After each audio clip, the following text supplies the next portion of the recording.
Hello my dear students, long time. आज मैं यहाँ पर आपके लिए क्लास 10 का एक ऐसा टॉपिक लेकर आया हूँ जिसमें बच्चा बहुत ज़्यादा प्रॉब्लम फेस करता है। यहाँ पर वो टॉपिक है trigonometry. First of all I introduction to the trigonometry. उसके लिए सबसे पहले आपसे एक क्वेश्चन है, व्हाट इज़ ट्रिग्नोमेट्री? इसकी डेफिनेशंस क्या हैं? डेफिनेशंस इस तरह से अपन ले सकते हैं, trigonometry is the study of relationship between the sides and the angles of right angle triangle. इसका मीन क्या है? इसका मीन ये है कि एक ट्राइंगल मैं यहाँ लेता हूँ और इस ट्राइंगल को हम देखें तो इसमें 3 तो साइड्स हैं और 3 एंगल्स हैं। 1 2 3 we have 3 sides, also we have 3 angles. इनके बीच में जो रिलेशनशिप है उसकी बात की जा रही है। वो उससे बनने वाले यहाँ पर कुछ टर्म्स हैं, उन्हें हम ट्रिग्नोमेट्री बोल रहे हैं। उसके लिए सपोज करते हैं कि ये एंगल ए है, ये एंगल बी है और इसे हम एंगल सी मानते हैं, बिकॉज ट्रिग्नोमेट्री जो है वो राइट एंगल ट्राइंगल पर बेस्ड है, इसलिए इसमें एक एंगल हमें 90 डिग्री भी लेना होगा। ठीक है, अब इसको आगे बढ़ाने से पहले एक टॉपिक पॉइंट है जिसके बारे में डिस्कस करेंगे।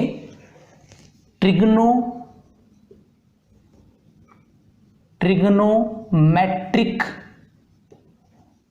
Ratio, trigonometry ratios. Trigonometry ratios क्या होता है?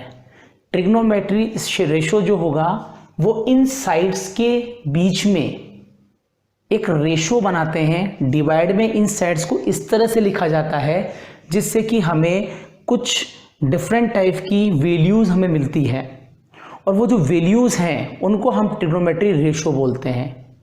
ट्रिग्नोमेट्री रेशियो जो है इन साइड्स की रेशो, इन साइड्स को अगर रेशो की फॉर्म में लिखा जाए तो उससे 6 तरह की टर्म्स हमारी बनती है, और वो 6 टर्म्स कौन कौन सी हैं उसको हम यहाँ समझते हैं। उस टॉपिक को हम कुछ इस तरह से लिख सकते हैं, trigonometric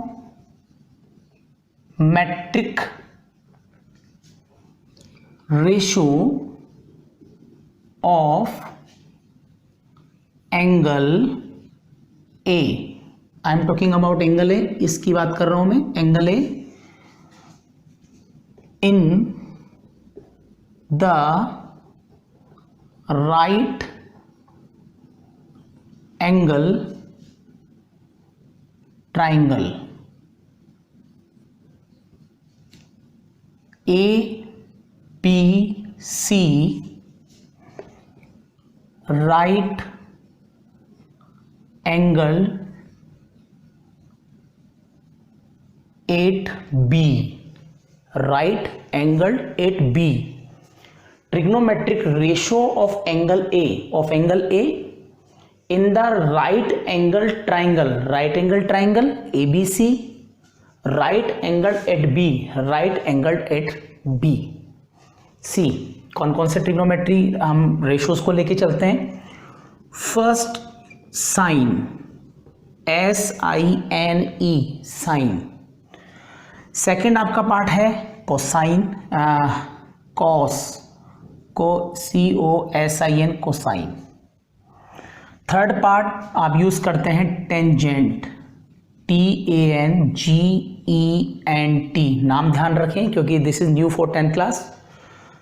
sign, cosine, tangent, cotangent, cotangent. ठीक है, इसको स्मॉल ही रहने दें। साइन में भी एस को स्मॉल रखेंगे, कोसाइन में सभी स्मॉल चलेगा। इसके अलावा आप यूज करते हैं सीकेंट, SECANT, और एक होता है कोसिकेंट, CASECANT, कोसिकेंट। लेकिन क्योंकि हम एंगल ए पर फोकस कर रहे हैं, एंगल ए 90 नहीं हो सकता लेकिन 90 से कम है, हम एंगल ए और एंगल सी को लेकर अलग अलग रेशोस बना सकते हैं, अलग अलग इनके बीच में रिलेशनशिप बनाया जा सकता है। बट यहाँ पर हमारे पास 6 ट्रिग्नोमेट्री टर्म्स दी हुई है, ये ही ट्रिग्नोमेट्री रेशो की फॉर्म में लिखे जाते हैं। और यहाँ पर ए एंगल स्पेशली मैं लिखूंगा क्योंकि हम एंगल ए पर वर्कआउट कर रहे हैं। Angle A, angle A, angle A and angle A. Sine A, cosine A, tangent A, cotangent A, cotangent A, secant A, cosecant A. But यहाँ पर इस तरह से बोलने में काफ़ी टाइम लगता है, इसलिए इसको थोड़ा शॉर्ट किया जाएगा। इसको हम इस तरह से समझ सकते हैं, इसको हम कुछ इस तरह से लिखें। और सी, साइन को आप लिखें SINA, ई को आप यहाँ से हटा दें, इसको हम लिखें COS, A which is known cos, sine cos. Tangent को पूरा नहीं लिख के हम लिखेंगे टेन, टेन ए। कोटेंजेंट की बात करें तो हम इसको कोट, COT, कोट ए। इसी तरह से सेकेंड ए की हम बात करें तो हम इसे लिखेंगे सेक ए, ये आपका सेक ए है। और इसे हम लिखेंगे COSEC, cosec A. Again I am repeating, sine A, cos A, tan A, cot A, sec A and cosec ए।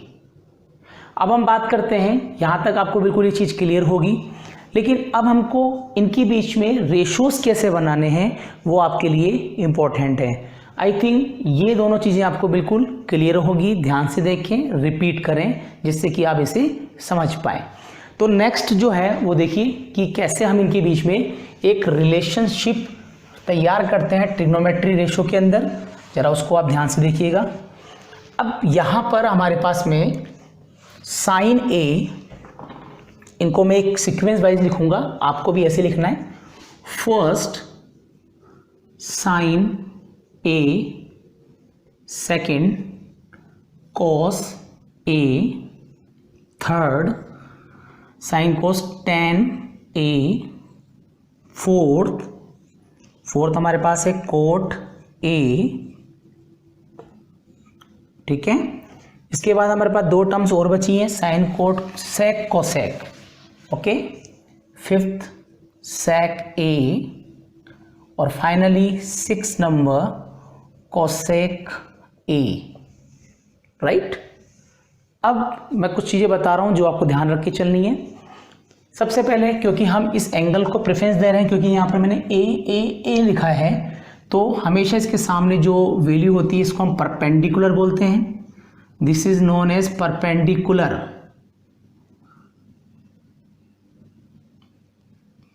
ठीक है। ये आपका क्या होगा, हाइपोटेनियस,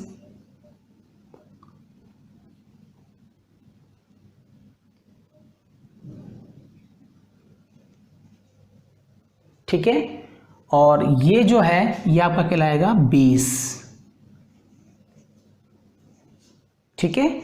अब यहां पर इनके बीच में एक रिलेशन हम बनाएंगे इस तरह से, जिसको हम एक शॉर्ट में लर्न कर सकते हैं, PBP HHB, PBP HHB। P यानी परपेंडिकुलर, B शॉर्ट में बोलते हैं base, P again perpendicular, H यहाँ पर होगा हाइपोटेनियस। तो यहाँ पर हाइपोटेनियस को हम H की फॉर्म में लिख रहे हैं शॉर्ट में, परपेंडिकुलर को हम P लिखेंगे, और यहाँ पर बेस को हम लिखेंगे B। So I am using shortcuts, बिल्कुल माइनर वे में हम इसको याद रख सकते हैं। पंडित बद्री प्रसाद हर हर बोले, पंडित बद्री प्रसाद हर हर बोले।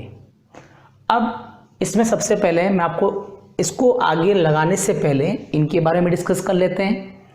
सबसे पहले मैं आपको क्लियर बता दूं कि इन दोनों के बीच में एक रिलेशन होता है, ये दोनों हमेशा एक दूसरे के रेसिप्रोकल होते हैं। इसी तरह से अगर हम बात करें कोस की, कोस का रेसिप्रोकल होता है sec. Cos is the reciprocal of sec और sec is the reciprocal of cos. Similarly, we can apply this condition for tan and cot. Overall, ये इसका रेसिप्रोकल है, ये इसका रेसिप्रोकल है, ये इसका रेसिप्रोकल है. We should know all about these ratios. यहाँ पर थोड़ा मैं इसको आगे ले रहा हूँ जिससे आपको ये चीज़ क्लियर हो पाए. सबसे पहले अगर हमें 3 रेशियोज अगर स्टार्टिंग हमें पता है तो हम आसानी से इसको कर सकते हैं. ठीक है, तो यहाँ पर आप देखिए सबसे पहले अगर मैं साइन की बात करूँ तो साइन हमारे पास क्या होगा. सबसे पहली जो फर्स्ट टर्म है this is sine. Second term आपकी जो दिख रही है ये आपका होगा कोस, सेकंड नंबर कोस. और थर्ड नंबर पे जो आपको दिख रहा है वो है टेन. तो p/h sine and b/h that is cos and p/b that is tan. Right, तो यहाँ पर सबसे पहले आप यहाँ पर साइन की हम बात करते हैं तो आपके लिखा हुआ है p/h. p यानी परपेंडिकुलर. आप देखेंगे इसके सामने जस्ट ये परपेंडिकुलर है. परपेंडिकुलर की जो नेमिंग है वो है BC साइड, तो हम लिखेंगे यहाँ पर BC. और हाइपोटेनियस की हम बात करें तो इस तरफ अगर आप देखते हैं 90 के जस्ट अपोजिट, क्योंकि 90 जहाँ होगा उसके सामने हमेशा हाइपोटेनियस होता है. तो ये हो जाएगा आपका AC, BC/AC. आप देखेंगे कि साइन का रेसिप्रोकल, ध्यान से देखना मैं जो बोल रहा हूं, साइन का रेसिप्रोकल कोसेक है. तो इसको आपको अपोजिट मतलब रिवर्स इस तरह से करना पड़ेगा AC/BC. AC/BC. Similarly second number पे आपको दिख रहा है कोस दैट इज b/h. मैं यहां लिख रहा हूं b/h. What is b? b यहां पर बेस है, इसकी जो नेमिंग है वो AB, साइड AB. और अगर मैं हाइपोटेनियस की बात करूं तो हाइपोटेनियस हमारे पास क्या है AC. ध्यान से देखें यहां पर हम इसको लिखेंगे AC. अब यहां देखें कोस का रेसिप्रोकल सेक है, इसका मतलब इससे बिल्कुल रिवर्स करना होगा. AC को आप ऊपर लिखें, AB को आप नीचे लिखें. This is another ratio. Last and final third part दिया हुआ है p/b. p मतलब यहां पर परपेंडिकुलर, b यानी बेस. अब अगर इस ट्रिग्नोमेट्री इसको अगर हम ट्रायंगल को देखें तो परपेंडिकुलर हमारे पास है BC. राइट, और बेस कहाँ पर है बताएं. बेस यहाँ पर है AB. तो BC/AB. तो परपेंडिकुलर होगा हमारे पास में BC और बेस होगा आपका AB. ठीक है, लेकिन अगेन वही कंडीशन, इसका रेसिप्रोकल कोट है तो इसकी जो टर्म है इसको हम लिखेंगे AB/BC. ठीक है, तो overall this values are known as trigonometry ratio. इन्हें रेशो की फॉर्म में लिख सकते हैं, लेकिन एक चीज ध्यान रखना, कई लोग क्या करते हैं साइन ए को लिखते हैं यहाँ पर इस तरह से. जब क्वेश्चन आप कंप्लीट करते हैं तो p/h सपोज ऐसे लिखा. This is wrong method. इसलिए मेथड रॉन्ग है कि आप इसको p/h की फॉर्म में नहीं लिख सकते. p/h तो शॉर्टकट है, हमें शॉर्टकट नहीं लिखना है, हमें इन साइड्स के बारे में लिखना है. तो जिस तरह से आपने साइड्स को इस तरह से शो किया है, इस तरह से शो किया है, तो आगे क्वेश्चंस में भी इनको ऐसे ही शो करना है. So please don't use shortcuts. Okay, तो ये तो एक ट्रिक है समझाने के लिए जिसकी हेल्प से हम इस चीज़ को समझ सकते हैं. तो आपको जहाँ तक है ये चीज़ बिल्कुल क्लियर होगी. ठीक है ना.